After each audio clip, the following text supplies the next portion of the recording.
Isang pinagpalang araw pong muli sa inyong mga minamahal na mga kaibigan, mga kapatid, mga kamag-anakan, saan mang dako kayo naroroon sa ngayon. Ang inyong lingkod, Tio de Malabanan, muli sa inyo ay bumabati ng isang maligayang araw. Kumusta kayong lahat? Ako'y umaasa at dumadalangin na sa tulong at biyaya ng ating mapagmahal na Panginoon, kayong lahat ay nasa mabuting kalagayan at ang biyaya ng Diyos na hindi lamang sa pang-material, kundi pang-espiritual, ang siyang patuloy na nagana sa bawat sa atin. Muli sa pagkakataong ito ay lalapit tayo sa ating Panginoon at mag-aaral ng kanyang salita.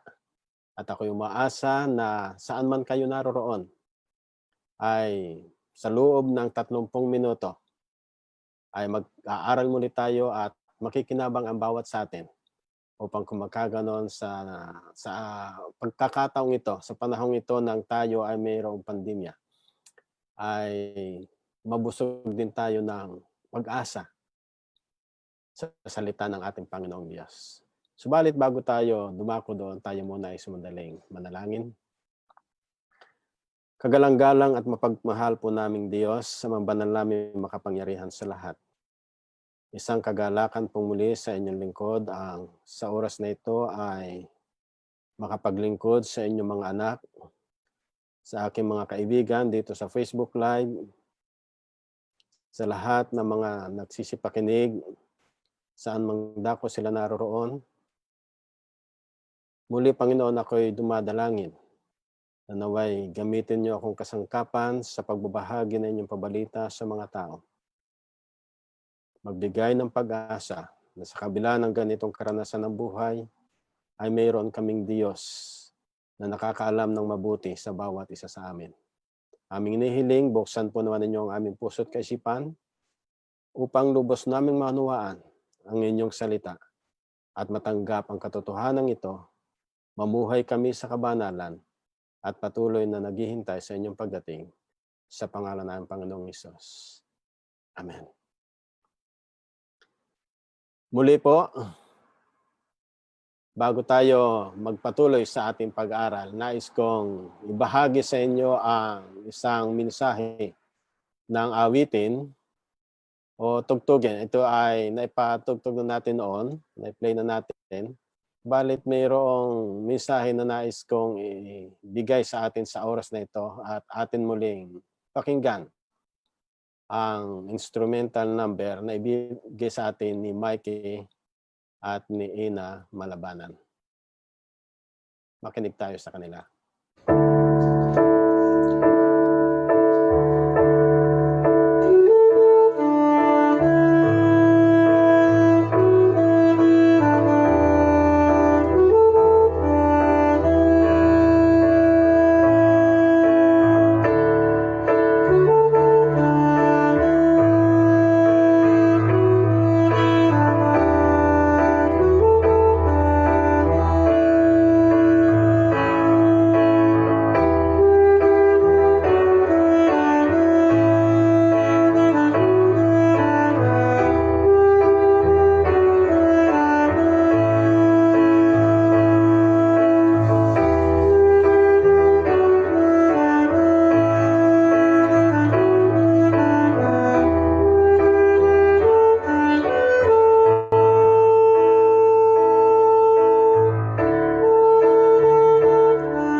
Maraming salamat sa inyo, Mikey and Ina, sa inyong instrumental number.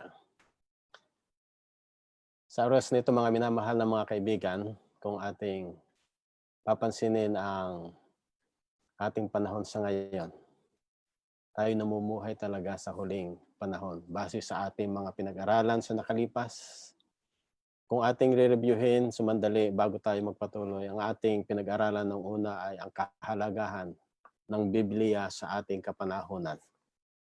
Ang salita ng ating Panginoong Diyos na siyang kinakailangan na ating lubusang pag-aralan, alamin ang mga katotohanan dito, sapagkat ito ang magtuturo sa atin kung paano makilala natin ang ating Panginoong Hesus at tanggapin bilang personal nating tagapagligtas. At bilang pag-aaral natin ay ating nalaman na ang ating Panginoong Hesus pala ay malapit nang dumating. Kaya nga't inaanyayahan niya tayo na lubos na maghanda. At yung mga palatandaan na kanyang ibinigay ay nagaganap na sa ating kapanahunan. At yamang nagaganap na ang mga palatandaang ito, ang sabi ng ating Panginoon ay 2 uri lamang ng tao ang kanyang daratnan. Yung mga taong namumuhay na naghihintay sa ating Panginoon at sumusunod sa kanyang kalooban, at yung mga taong sumusuway, isang gantimpala at isang gantimpalo. Ating inalam noon nakalipas na pag-aaral natin yung pagsunod sa kalooban ng Diyos na walang iba kundi ang pagsunod sa kanyang kautusan. Kung kaya nga sa oras na ito ay ating ipagpapatuloy the part 2 of studying about the law of God. And at this time, I would like to share to you the script of the presentation, our message for this evening. I entitled it, The Message. Again, as we know that we are in these last days that we have this one of the well-known communication, the messenger. I am your messenger at this time, and I have a message. God has a message to each one of us, with the connection of 3 angels' message to tell to the whole world. And I'm just one of them who are giving this message. And I do believe and hope and pray that all of you will receive that message. And the message tonight is entitled, The Law of God, Part 2. Ang kautusan ng Diyos, Part 2. In our previous text, the last text that we have studied is about in Revelation chapter 14, verse 12. It says there that here is the patience of the saints. Okay? Here is the patience of the saints. Here are they that keep the commandments of God in the faith of Jesus. As we notice in this text, sinabi ng ating Panginoon, nandito ang pagtitiyaga ng mga banal. Paano sila tinawag ng mga banal? Dahil sa sila ay sumunod sa utos ng Diyos at mayroon silang pananampalataya sa ating Panginoong Hesus. So itong ating pinag-aralan na ito, mga minamahal na mga kapatid, napakahalaga na ating alamin ano-ano yung mga kautusan na ito na kinakailangan palang ating ingatan upang kung magkaganon ay tawagin tayo ng Diyos na banal sa kanyang pagdating. Ang sabi ng ating Panginoon sa Matthew 22:37-41 also. We look at it also the other study last time, and said there that you shall love the Lord your God with all your heart, with all your soul, with all your mind. This is the first and great commandment. So the core of the 10 commandments is about love. And the first one is about loving God with all our hearts, with all our minds, with all our soul. That's the first one. And the second one is, you shall love your neighbor as yourself. On these two commandments hang all the law and the prophets.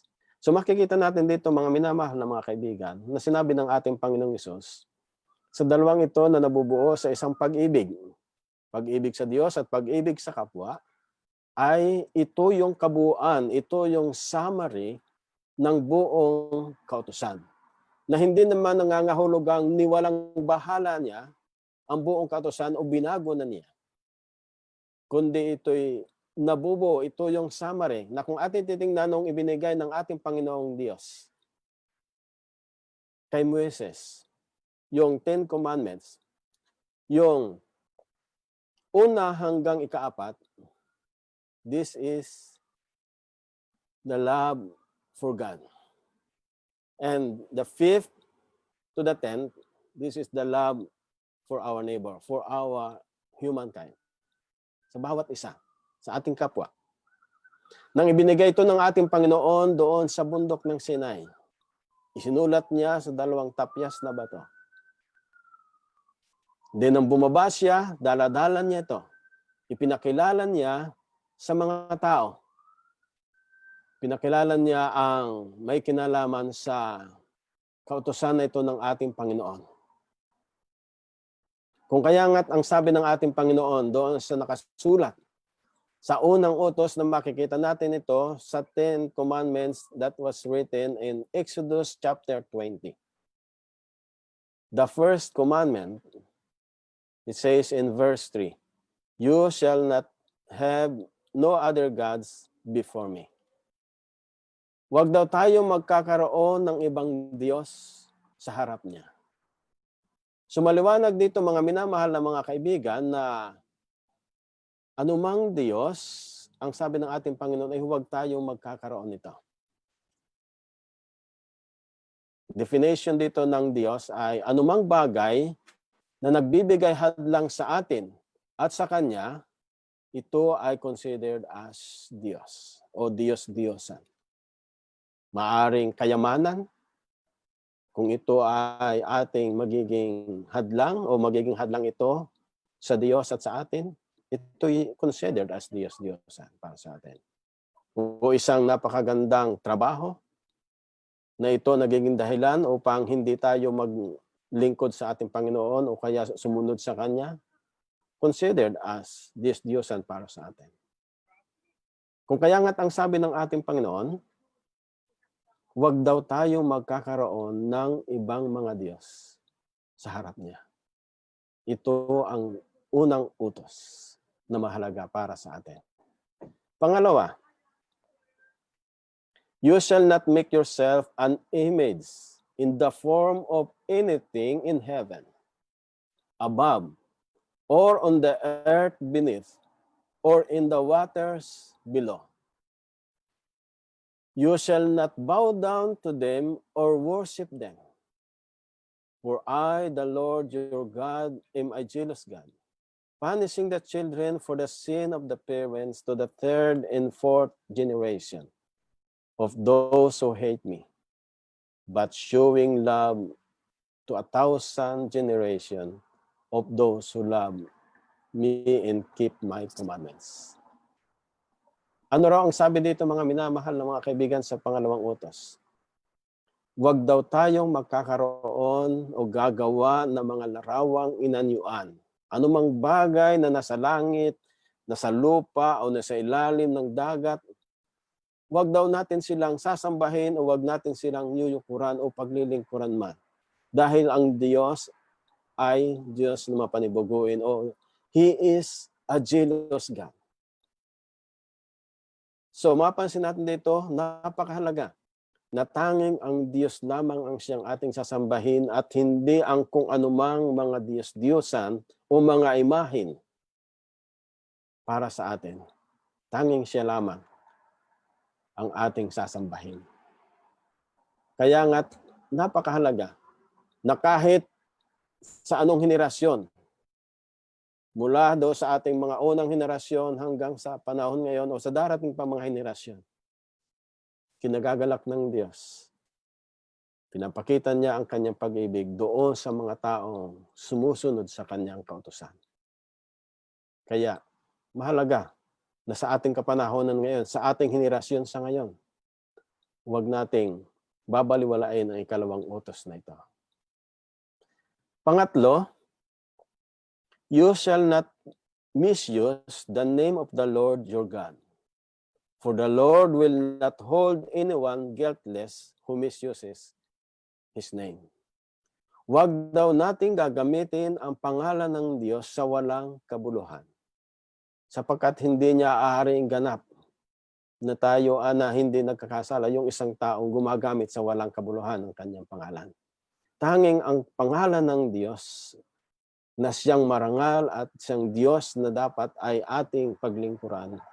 At ang pangalan lamang niya ang siya nating gagamitin sa paraan ng makapagbibigay luwalhati sa Kanya, makapagbibigay lugod sa Kanya. Sa dahilan na pagka ginamit natin ang pangalan ng Diyos sa walang kabuluhan, ito ay mayroon ding kaakibat na pagkakasala. Kaya maging maingat tayo. Kahit sa pagbanggit man lamang natin ng sa ating mga personal na mga pagsasalita, huwag natin bastang banggitin ang pangalan ng Diyos sa hindi mabuti o sa walang kabuluhan. The fourth one is in verse 8. Remember the Sabbath day to keep it holy, or by keeping it holy. Alalahanin daw natin ang araw ng Sabat na atin itong ipangilin. Sa susunod nating pag-aaral, ating pag-aaralan itong ikaapat. Ating alamin ang may kinalaman dito, kung gaano ba ito kahalaga sa ating kapanahonan sa ngayon. Kaya sa susunod na isang linggo, ating alamin ito. Subalit ganun pa man, ito yung ikaapat na utos. So mapansin natin mula doon sa una hanggang ikaapat, ito yung pag-ibig sa Diyos. Huwag daw tayo magkakaroon ng ibang Diyos sa harap niya. Huwag tayong gagawa ng mga larawang inanyuan. Huwag tayong babanggit sa pangalan ng Diyos sa walang kabuluhan. Alalahanin natin ang araw ng Sabat upang ipangilin. Ito yung una hanggang ikaapat na pag-ibig sa Diyos. Panglima, pag-ibig sa ating kapwa. Verse 12, honor your father and your mother, so that you may live long in the land the Lord your God is giving you. Ano sabi doon, mga minamahal na mga kaibigan? Igalang daw natin ang ating mga magulang upang ang ating mga araw ay tumagal sa lupang ito na ipagkakalob ng Diyos. O kung ano pa man na tayo namumuhay dito, tayo ay mamumuhay na mayroong magandang pamumuhay na ang ating magulang ay kasama natin, iginagalang natin. Nirirespeto. We give them honor. Minamahal natin, we give them love. So, nandoon, kapag minamahal natin ang ating mga magulang, alam ng magulang na tayo nagmamahal sa kanila at nandoon din naman yung pag-ibig at pagkalingan nila sa atin. Kaya tayong mga anak, maswerte doon sa mga kaibigan natin o kayo kung mayroon pa mga magulang. Ako o kami bilang sa mga Malabanan brothers and sister, sa aming Malabanan family, ay wala na kaming mga magulang. Subalit, before na sila nangawala, nandoon ipinakita namin sa kanila yung aming lubos na pag-ibig at pagmamahal at respeto sa kanila bilang magulang. Ganun din. Habang kasama pa natin ang ating mga magulang, mahalin natin sila, respetuhin natin sila, igalang natin sila. Upang kung makaganon, ganon din naman ang ipakita nila sa atin. Pero hindi lamang nangangahulugan ang mga magulang. Ay paano yung ating mga kamag-anak, ibig sabihin nito, mga minamahal na mga kaibigan, ay yung mga nakakatanda sa atin, igalang natin sa kanila. At ganon din naman, yung nakakabata sa atin. O naandun, ibig sabihin, lahat ang paggagalangan sa isa't isa. Pagrespeto sa isa't isa, sa ating kapwa. So ito yung mahalaga na para tayo rin igalang irespeto, ipakita natin sa kanila ang paggalang at pagrespeto upang kung magkaganon, humaba ang ating buhay, sabi ng ating Panginoon sa kanyang pangako. Pang-anim, you shall not murder. Huwag daw tayong papatay. So napakahalaga nito sa ating buhay. Huwag tayong, kung naandyan yung ating kapwa na gumagawa ng katampalasanan sa atin o kalukuhan sa atin, yung ating kaaway, ang sabi ng ating Panginoong Hesus, i-describe niya ito. Ating mahalin ang ating kaaway. Hindi natin sila papatayin. Sabi nga, atin silang idalangin. Mahalin natin sila, sabi ng ating Panginoong Hesus. By principle, we consider that we are not murdering our enemies by loving them and praying for them. Who knows? Darating ang pagkakataon na hindi na sila magiging kaaway natin. Pero ang sabi ng ating Panginoon, sa pang-anim ay huwag nating papatayin sila o huwag tayong papatay. Pang-pito, you shall not commit adultery. Huwag tayong mangangalunya sa ating mga mayroong mga asawa. Okay? Tandaan natin to. Ito yung napakahalagang utos upang mabuo yung samahan ng mag-asawa. Kinakailangan na huwag mangangalunja o makikiapid sa iba. O doon naman sa mga single, huwag kayong makiapid doon sa mga asawa na. Sapagkat kasalanan pa rin yun. So, pang-pito, kinakailangan yung sa mag-asawa, manatili sila na mag-asawa kung paanong pinagsama ng Diyos sa lupang ito. Bagaman mayroong kahirapan, mayroong mga pagsubok bilang mag-asawa, pero naandun sa pagtutulungan, sa pag-uunawaan ng bawat isa upang huwag kayong magkasala, ay huwag kayong mangalunya o makiapid. Okay? So ito yung pang-pito. Pang-walo na mahalaga sa atin ay you shall not steal. Huwag daw tayong magnanakaw. Ano man yung mapag-aari ng ating kapwa na nakita natin o maganda para sa atin, huwag nating nanakawin. Ito yung pagkuha ng isang bagay ng ating kapwa na hindi nila alam. Ito'y pagnanakaw. Kaya huwag nating gagawin. Pang-siyam, you shall not give false testimony against your neighbor. Huwag daw tayong magbibintang sa ating kapwa. Mayroon lang na walang isang bagay, pinagbintangan na natin yun, na wala naman tayong pruweba kung siya nga ba ang gumawa. Huwag tayong sasaksi sa hindi katotohanan. Tayo ay tatawagin na isang saksi, magwi-witness sa isang pangyayari, pero hindi naman talaga actually nasaksihan natin. Kumbaga nag-iimbento lamang tayo. Hindi nararapat yun, mga minamahal na mga kaibigan, mga kapatid. Gawin natin yung talagang kung ano ang sinasabi ng ating Panginoon upang magkaroon ng magandang relasyon ng bawat isa. Kaya nga, kasama rin ito upang masunod natin ang ikasyam na utos ng Panginoon. Number 10, you shall not covet your neighbor's house.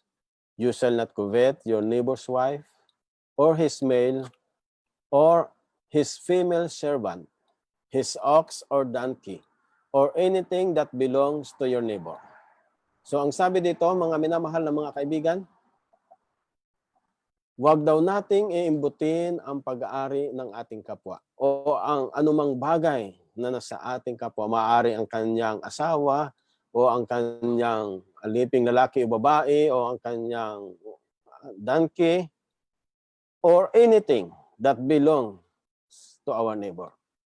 So ang sabi dito ay thou shall not covet. Ano ang pagkakaiba? What is the difference of covetousness than stealing? Okay? Yung pagkakaiba nito, yung pagnanakaw ay kinukuha natin yung isang bagay ng ating kapwa na hindi nila alam. So ninakaw natin 'yan. Pero yung covet, yung anumang bagay, no? anumang bagay ng ating kapwa, kinukuha natin, pinag-iinteresan natin na maaaring alam nila na nasa atin. Isang bagay na halimbawa ay nanghiram tayo sa ating kapitbahay ng kung anuman, pinag-interesan na natin, hindi na natin isinauli. By principle na andoon, pumapatak ito na yung pag-aari ng ating kapwa ay pinag-interesan natin. Kaya mga minamahal na mga kaibigan, ang 10 utos na ito ay napakahalaga na ating pahalagahan sa ngayon. Kaya nga, ang sabi ng ating Panginoon, sa loob ng 10 itong utos ng Diyos, i-describe ito ni David, that the law of the Lord is perfect. Ito yung buong kautusan ng Diyos. Perfect. Kaya nga, ang sabi ng ating Panginoon, samantalang ito ay perfect, huwag nating isipin na pagdating ng ating Panginoon dito, nung dumating siya, ay nawala na ito. Ang sabi ng ating Panginoong Hesus, do not think that I came to destroy the law or the prophets. I did not come to destroy, but what? But to fulfill. Ito yung sabi ng ating Panginoon. Kasi mayroong ibang nagsasabi, mayroong ibang nagtuturo na ay wala na yung kautusan. Iyan ay wala na, pinako na sa cross. So pagka ganon, sabi ng ating Panginoon, hindi siya pumunta rito para sirain, kundi para ganapin. Ang sabi pa doon sa pagpapatuloy, for assuredly, I say to you, till heaven and earth passed away, one jot or one little will by no means pass from the law till all is fulfilled. So maliwanag dito mga minamahal na mga kaibigan, mga kapatid, na hanggang sa ang langit daw at ang lupang ito ay mga wala, mga param na. Kahit isang tuldok o isang kudlit man lang doon sa buong kautusan ay hindi mawawala. How much more yung isang sentence o yung isang utos? Kaya ang sabi ng ating Panginoon, kahit isang maliit lang na tuldok ay hindi mawala, ay di, ibig sabihin, ito'y nananatili. At ang sabi pa ni Lucas sa kanyang sulat, sa Luke 16 verse 17, it is easier for heaven and earth to disappear than for the least stroke of the pen to drop out of the law. Maliwanag, mga minamahal na mga kaibigan. Huwag nating isipin na nawala na yung kautusan ng ang ating Panginoong Hesus ay nabuhay dito sa lupa. Ang sabi niya, mas madali pang mga wala yung langit at ang lupa kaysa isang maliit na tuldok o kudlit doon sa kautusan. Kaya nga, i-describe ito sa atin ni David sa aklat ng Psalms 111, verse 7 and 8. The works of his hands are verity and judgment. All his commandments are sure. They stand fast forever and ever and are done in truth and uprightness. What's the text says to us? The commandments of God will stand forever and ever. Ito ang pabalita ng Diyos sa inyo at sa akin. Ito'y mananatili magpakailanman. Kaya nga, mahalin natin. Sikapin natin sa tulong ng kapangyarihan ng Banal na Espiritu, masunod natin ang bagay nito. Kaya nga, sabi ko nung nakalipas, hindi mahirap ang sumunod. Ang mahirap ay ang sumuway sa utos ng Diyos. Napakagaan sumunod. Hindi tayo mangangamba. Tayo'y malaya. Pero pagka tayo'y sumuway, sabi ni Santiago, kahit isa naman lamang doon sa kanyang mga utos, ang sinuway natin, ito ay nagkakasala na tayo sa Kanya. Ano pa yung sinabi ng ating Panginoon? Dito mayroong isang nagtanong sa ating Panginoon sa Matthew 19 verse 16 and 17. There is one rich young man who asked Jesus. Just then a man came up to Jesus and asked, Teacher, what good thing must I do to get eternal life? Sa oras na ito, mga minamahal na mga kaibigan, habang ako'y nagtuturo dito, maaari ba ninyo sabihin sa akin, anong nararapat kong gawin para magkaroon ako ng buhay na walang hanggan? O maaaring ito'y tanong natin sa ating Panginoong Hesus, Panginoon, Ano ang nararapat kong gawin para ako'y magkaroon ng buhay na walang hanggan? Ito rin yung katanungan ng kabataan sa ating Panginoong Hesus.